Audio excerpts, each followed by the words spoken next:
Vor allem in der hohen Lage ist es ja entscheidend, dass unsere Ansatzmaske, unsere Muskulatur dem hohen Luftdruck, der in unserem Körper entsteht, standhalten kann. Und da gibt es unterschiedlichste Möglichkeiten, wie wir unsere Ansatzmuskulatur trainieren können. Der erste Schritt ist natürlich immer Trompete üben, weil das einfach der erste Schritt ist, um mit unserer Ansatzmuskulatur zu arbeiten. Wenn du aber trainiert bist auf dem Instrument und möchtest noch eine Schippe drauflegen, haben wir einige zusätzliche Trainingsgeräte, die uns hier einen entscheidenden Schritt nach vorne helfen können. Der erste Schritt, den man hier macht, ist immer die Form zum Beispiel vom Lippenexpander oder vom Pete. Ich habe hier auch ein Holzstäbchen liegen. Das sind so Trainingsgeräte, mit denen kann man sehr gut starten, um eben die Ansatzmuskulatur nochmal zusätzlich zu trainieren. Wie das Ganze? Du hast hier jeweils ein Mundteil, beim Holzstäbchen sowieso. Und jetzt geht es darum, dass wir eben mit unserer Ansatzmaske, jetzt kann man auch überprüfen, wenn man zum Beispiel mal sein Mundstück an die Lippen hält und man spannt jetzt an, zum Beispiel für einen hohen Ton, und hält das dann kann man auch den Trainingsgerät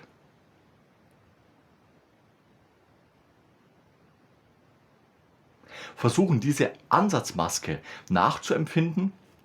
Und jetzt ist es wichtig zu halten.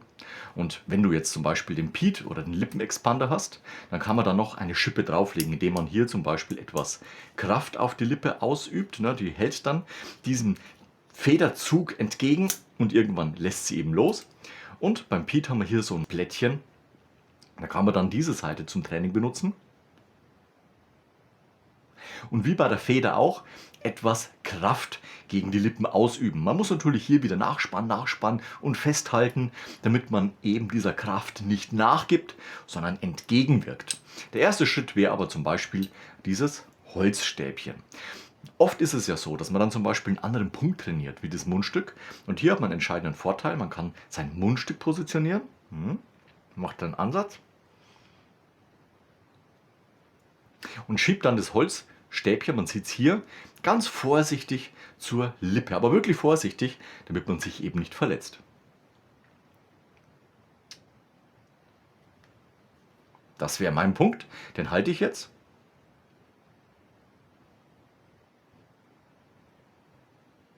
Und trainiere sozusagen meine Muskulatur noch intensiver. Das Ganze immer nach dem Trompetenspiel machen und auch nicht übertreiben.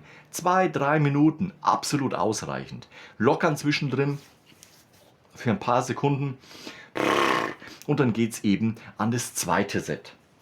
Und dass du den Lippenexpander machst, auch hier, da ist mein Punkt. Dann spanne ich erstmal an. Und erst später, Wochen später, fange ich an, etwas Kraft auf die Lippen auszuüben. Genauso beim Pete, wie gerade eben schon gezeigt, dieser mit dem Plättchen. Wenn man jetzt zum Beispiel speziell hohe Töne trainieren möchte, also F3s, G3s und so weiter und so fort, hier ist es dann wichtig, dass man auch etwas Luftdruck ausübt. Und da gibt es eben mit dem CTS-System ein ganz nettes Trainingsgerät, Schlauch in das Mundstück.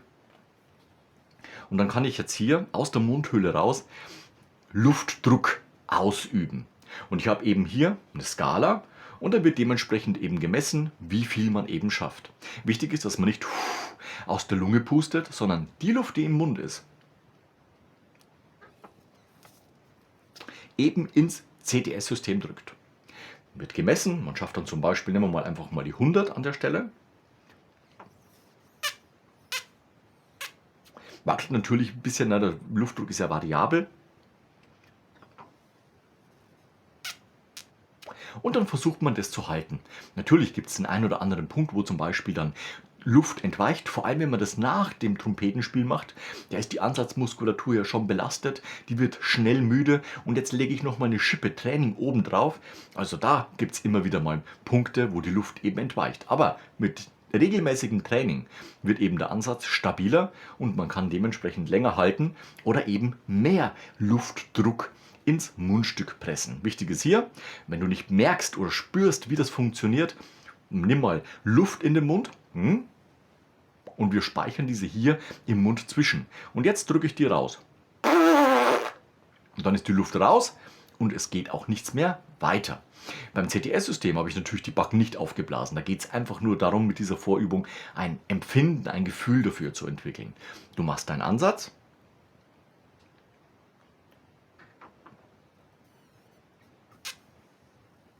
Und baust dementsprechend Druck auf, indem du die Luft, die im Mund, in der Mundhöhle sich befindet, jetzt ins Mundstück gedrückt wird.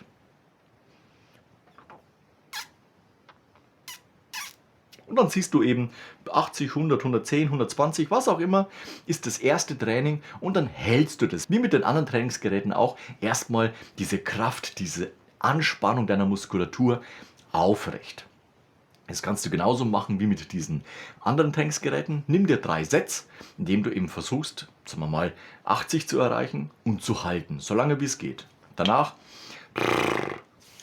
kurz ausstreichen, noch ein bisschen lockern und dann geht es schon an den zweiten Durchgang.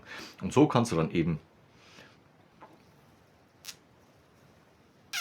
messen, aufrecht halten und wenn es nicht mehr geht, lockern, ausstreichen und ein drittes Set hinterher. Ganz wichtig, nachdem du mit diesen Trainingsgeräten, CTS, Lippenexpander etc. pp. Trainiert hast, locker dich und das war's für diesen Tag. Nichts weiter üben. Du kannst natürlich Atmung trainieren, Luftführung mit Trainingsgeräten, überhaupt kein Problem. Aber kein Trompetenspiel mehr, kein CTS-System mehr, kein Lippenexpander etc. pp. Sondern gib deiner Muskulatur die Möglichkeit, sich zu regenerieren. Die braucht Erholung, damit du am nächsten Tag eben auch wieder entspannt und locker in dein Trompetentraining starten kannst. Würdest du jetzt noch mal eine weitere Trainingseinheit draufbauen, ist immer die Gefahr hoch, dass man anfängt, eben diese extreme Anspannung aufs Trompetespiel zu übertragen. Und das macht ja keinen Sinn. Wir spielen ganz normal unser Instrument, locker und entspannt in der mittleren, in der tiefen Lage. Wenn du nach oben gehst, kommen etwas mehr Kräfte ins Spiel. Aber diese extreme Anspannung trainiert ja nur unsere Muskulatur. Das heißt, wir trainieren hier Ausdauer.